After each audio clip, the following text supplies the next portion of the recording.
What's up, everybody? This is Jay, and welcome to my NBA breakdown for this trades that just happened with the Cavs. Remember to subscribe to my channel. I'm trying to get up to 10,000 subs, and also hit that like button. I'm trying to get 25 likes for this video. And please continue to support me on PayPal and Patreon. Every little bit helps. And now, let's get into it. This last trade just tried to alleviate some pressure for King James. He's 33 years old right now, and at this point in his career, 15 years, he's playing 37 minutes a game and averaging 8 rebounds and 8.7 assists and 26.5 points. So he still has it, but for how much longer? Plus, he has the option to leave Cleveland high and dry again this summer. So the Cavs were kind of forced to try to make some type of move to show that they wanted to keep him and stay relevant without at the same time sacrificing their future. A couple of the moves that they made this summer clearly wasn't working.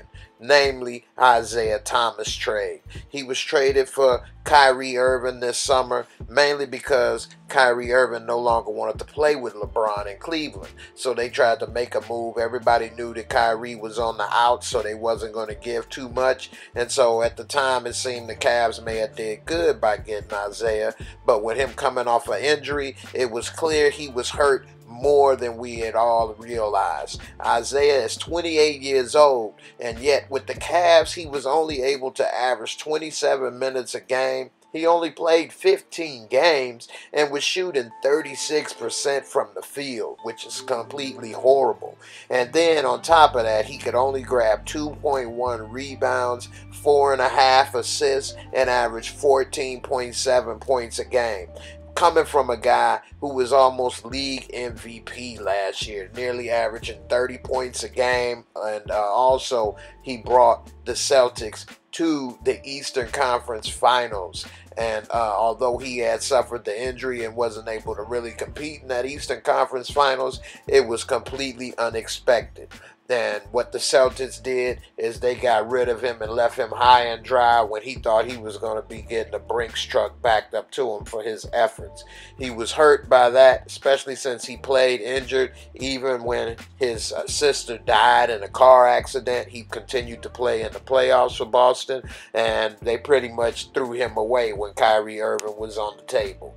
And, I mean, who can blame it? Look how little he is. He makes Kyrie Irving look like a 7-footer. He's only 5'9", and he's horrible on defense. The one thing about the Celtics is they had a lot of young defenders, and they can help on defense to cover up for his flaws, but Cleveland was an older team, and they weren't able to do that.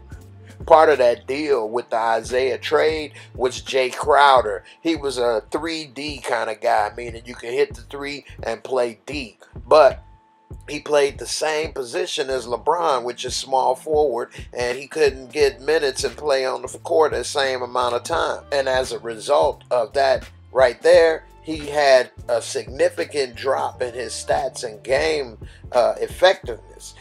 He went from a second-round pick being drafted by the Mavs, averaging 5 points a game for 2 years, and then his third year with the Mavs, he was traded to Boston because he dropped from 5 to 3 points. Once he was in Boston, he skyrocketed from 3 to 9, and then 2 years in a row, averaged 14 points a game. He came down to the Cavs, and that dropped. At 27 years old, he was dropped down to 25 minutes a game. He was only played 53 games this far, which is not too bad. But at the same time, he was shooting almost 50% from the field with Boston. He went down to 41% from the field, averaging 3.3 rebounds from 5. Simple 1 assist a game, 1.1 assists. That's ridiculous, especially when you play with LeBron James. And he was down to 8.6 points. So he was pretty much rendered ineffective in Boston. He didn't have a clear-cut role, and the type of style that he played in Boston was not available to him in Cleveland because LeBron is a ball-dominant small forward and pretty much a point forward. And Jay Crowder, he didn't get as many touches, and the type of screen and roll and the type of things that Coach Brad Stevens in Boston had set up for them in That's not the same type of game that they ran in Cleveland, and so he was pretty much lost in the sauce over there. The only thing he had good for him was his dreads was getting twisted a little longer while he was there, but other than that, the only thing is he was out of a job. And then it comes down to Derrick Rose. He had his baby dreads growing while he was in Cleveland, but that's pretty much pathetic considering he was on the path to a Hall of Fame career with the Bulls, the #1 draft pick overall. He was the youngest NBA MVP in NBA history, leading the Bulls to the Eastern Conference Finals. And if it wasn't for the Heat at the time, he would have probably took them to the finals. But they didn't have enough offense to help support him.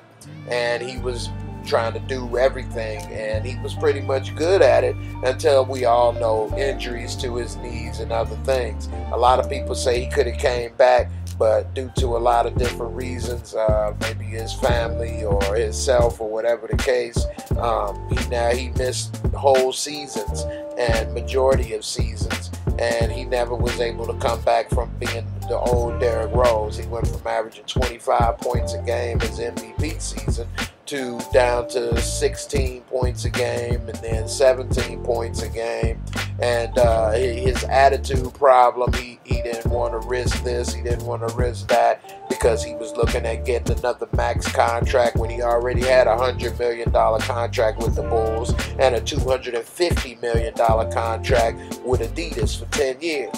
But instead, the Bulls ended up trading him to New York, and while he was in New York, he kind of re-emerged a little bit, averaging 18 points a game, which was the most that he's averaged since his injuries occurred. But he decided to sign with Cleveland on a 1-year league minimum. That's right, he's on the league minimum for a veteran, a guy that was about to break the bank at one point in time.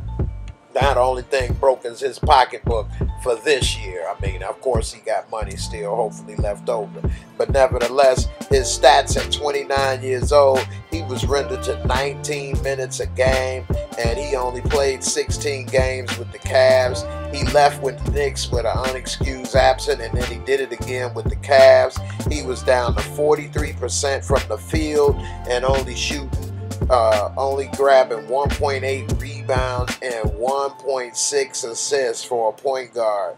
And he averaged 1.8 turnovers. He turned the ball over more than he passed it to his own teammates, and was down to 9.8 points a game, which is just pathetic. What it's saying, what the rumors are saying, is that Derrick Rose is probably going to get cut because he was traded to Utah, and when he gets cut, then he's gonna more than likely sign with his old coach from the Bulls in Minnesota. Next up is D Wade, and we all know D Wade, the future Hall of Famer. He signed with Cleveland this year after being bought out by the Bulls, just to partner with his boy LeBron and possibly have another run at a championship like they did in Miami. We all know D Wade is one of the best shooting guards of all time, but Father Time is undefeated. And also, D Wade knees is so tore up, you know, he truly is a Negro, because them knees ain't growing no more, because the cartilage in between has been removed from all the injuries he had and in one of the surgeries. So with that being said, it's hard for D Wade to regain some of his old form. But he was traded, he was traded to Miami for a 2nd-round pick. I mean, who would ever thought that? Anyway, D Wade at 36 years old was reduced to 23.2 minutes a game. He played 46 minutes and was still shooting 45% from the field. He was managing 3.9 rebounds, 3.5 assists, and was averaging 11.2 points coming off the bench. But at least one thing is for sure. Now that he's in Miami, he won't have to wear this lamb chop fur coat anymore. He can take that off and at least enjoy nice walks on the beach with his beautiful wife, Gabrielle Union. Next up is Channing Frye. Channing Frye, unfortunately, never amounted to what everybody thought he would be. coming into the NBA. A lot of people thought he could be a next prototypical power forward similar to Dirk Nowitzki. He was in Arizona, and he helped them to be a very successful program. He was known as a stretch big at 6'11", 6'10", but he was always kind of slender, but he could shoot the three. He was drafted by the Knicks, and after 2 years, they gave up on him, traded him to Portland. After 2 years, they kind of gave up on him, traded him to Phoenix. And in Phoenix, he had some of his best years, averaging a little more than 12 points a game, 13 points, I believe. And then he had to sit out a year because he had an enlarged heart. And so ever since then, he came back. He never was the same. Now he's 34 years old. He was reduced to 12 minutes a game. He played 44 games this year, but was shooting a measly 35% from three. And then also, he was only grabbing 2.5 rebounds and averaging 4.8 points. And that right there is not exactly what they need. That's like hitting 2 shots a game, or 1 3 and 1 shot, or 2 free throws, however you want to slice it. He wasn't really contributing enough, especially with the absence of Kevin Love. There was something that they could have used more of, and then with his age at 34, it was time for him to move on. And then last person that was moved from the Cavs was Shumpert. And Big Shump, there was a lot of potential with him coming over a couple years ago from New York. He was a great hustler and also a great, I'm not going to say a great, but a good defender, young up-and-coming fake kid and play box wearing player. And yeah, he had that box perpendicular to a square, but that's about all he had going for him once he got to Cleveland, because he couldn't shoot. And so that left him limited to his role because he couldn't score unless it was a dunk. And so in defense, he was good, but on offense, he was a liability. And so his role slowly diminished more and more. And even though he was a young player, he never expanded his game. His box got out of whack in Cleveland. And so he was pretty much a diminished player. He did have knee problems early in his career, and it seems that he never regained his explosiveness that he had in New York. At 27 years old, he was only playing 14 games with the Cavs this year, 19.7 minutes, 39% from the field, 2.9 rebounds, 1.2 assists, and 4.4 points. So he was pretty much rendered unnecessary. First piece that the Cavs are going to receive from the Lakers is going to be Jordan Clarkson. Now, Jordan Clarkson is a nice piece. Now, part of this trade was that the Cavs sent Isaiah Thomas and Channing Frye to the Lakers for Larry Nance Jr. and Jordan Clarkson. Now, Jordan Clarkson was a second-round pick, and he was kind of just another extra additional pick that they had in the year that they drafted D'Angelo Russell. But ever since they had him, he's pretty much overachieved and played better than what was expected. The only problem is they've always had another guard that they wanted to play more than him. First, they wanted to see what D'Angelo Russell could do, and he ended up being due. So they shipped him out in exchange for Lonzo Ball. And so now they want Lonzo Ball to have those minutes, and he's hurt, and Jordan Clarkson, all he's done is just perform. He leads the NBA with 274 points off the bench since January 1st, and he's only behind Lou Williams for the most points off the bench in the NBA this year.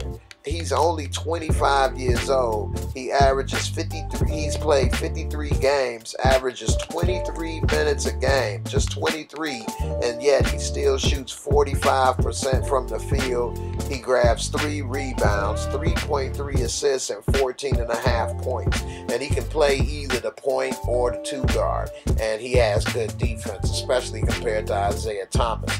So he's going to be a great addition to the Cavs, especially being 25 years old.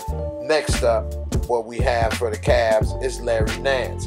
Now, Larry Nance was the other part of that trade, and he's going to the Cavs following in his old daddy footstep. His daddy used to play for the Cavs when they had Brad Daugherty and Mark Price, and his daddy also won the NBA's first ever dunk contest. Now Larry Nance at 25 years old is played 42 games this year. He's averaging 22 minutes a game, but he's shooting 60% from the field, 6.8 rebounds a game, 1.4 assists, and 8.6 points. Once he gets to the Cavs, his minutes more than likely will increase, especially with Kevin Love out, and he should be able to blossom, especially playing with LeBron James. So he should be a good addition. Plus he's athletic and quick, which is something they need, plus he's young.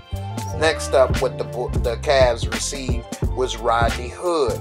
He's a combo guard, comes from Duke. He's 25 years old as well, and he's played 39 games this year. And with them 39 games, averaging only 27.8 minutes, he's shooting 42% from the field, grabbing 2.8 rebounds, 1.7 assists, and 16.8 points. So that's a huge pickup in scoring, and he can probably play the 2 for the Cavs. And that would be a big relief in scoring punch that they need, because the only persons that were averaging over double digits in points with the Cavs this year were LeBron and Kevin Love. Isaiah, yeah, he averaged 14 points a game, but he only played in 15 games. And then his defense was such a liability, you have to take that with a grain of salt. And last but not least is George Hill. Now, George Hill is a combo guard that started off his career in San Antonio playing well, backing up Tony Parker, and then he was traded for the heist of the year at the time by getting traded for Kawhi Leonard to the Pacers. At the time, nobody knew who Kawhi Leonard was going to be or who he was, but it turned out to be one of the biggest mistakes the Pacers could have ever made. Nevertheless, George Hill became a good serviceable player with the Pacers as being a combo point guard that can also play D and shoot and score. And he pretty much helped the Pacers become contenders to the Miami Heat when they had Paul George, David West, Roy Hibbert, and also George Hill. And so the only thing is, and Lance Stevenson, but that team didn't last long. And after they hit some adversity, he was soon shipped out and traded to Utah Jazz. And in Utah, he kind of had a resurgence in his career, but it was short-lived, and he went to Sacramento. Now, George Hill's 31 years old, and this year he's played 43 games at 26.6 minutes a game, and he's shooting 46% from the field. He's grabbing 2.7 rebounds, 2.8 assists, and 10 points, and that's splitting time with De'Aaron Fox. So they might make him the starting point guard over Jordan Clarkson at the Cavs, and that would be an upgrade. Either him or Clarkson would be a major upgrade on defense from what they had with Isaiah. Plus, Isaiah is no longer the player he was last year, as clearly it can be seen. So we'll see how that all plays out.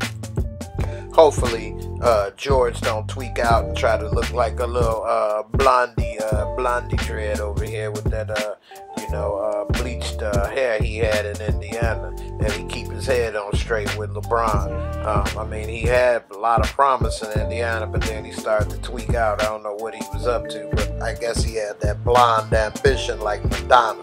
But anyway, it wasn't productive. Meanwhile, now that he's in Cleveland, he got a chance to revive his career with LeBron and maybe make something out of it and possibly go to an NBA Finals. Next up is LeBron James. Now, he's no longer the young spark plug whippersnapper he used to be. He's still the king, but the king's throne is getting a little tarnish on it.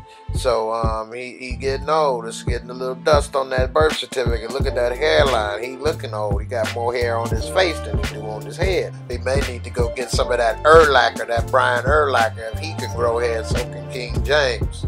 So the thing is this: can he maintain the throne? Can he still maintain his MVP level?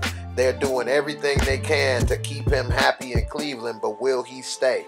You know, once he leave, the economy tank. Nobody give a damn about Cleveland when LeBron ain't there. So what will happen? Will he leave them high and dry and send them into bankruptcy, trying to get Capital One credit cards? Or will he stay with them and try to do everything he can to make that city and that team a winner? I mean, Dan Gilbert's trying to hedge his bets by planning for right now, but also keeping that Brooklyn Nets pick in case LeBron leaves. So what will they do if they end up getting that Nets pick and it turns into something good? Maybe LeBron will stay. It could be, Trae Young or somebody, who knows. But in the meantime, it's all on LeBron. He can't say they didn't try to do what they could, because it seems that they're trying to do the best they can. If he would just commit to them long term, then maybe they would do more. But at the same time, you got to look at it from both sides. He don't want to commit long term because he don't want to be stuck in a bad situation again. But at the same end, they don't want to do too much because they don't want to do all these moves, and then he leaves and then they stuck, in the toilet again. So we'll see. It's made for an interesting NBA offseason, and I'm looking forward to see what LeBron is going to be able to do. They don't have a lot of time to make all these 4 parts gel. They got rid of a bunch of players, and so we'll see what these guys they brought in is going to be able to do. They're young, they still got fresh legs, no major injuries, so it should be pretty interesting for the second half of the NBA season. I hope y'all enjoyed the video. Don't forget to click that like button. If you ain't subscribed, subscribe to my channel. Check out some of my other videos. You may find something that you ain't know I did, or an oldie but goodie. Have a good laugh. Get up on some of my other reviews. Thanks. I want to give a special shout out to all my supporters that support me on Patreon and PayPal. Special shout out to Joyce. I appreciate all the contributions. Patrice Morgan, Mr. Thorne, C. Shabazz, Anthony.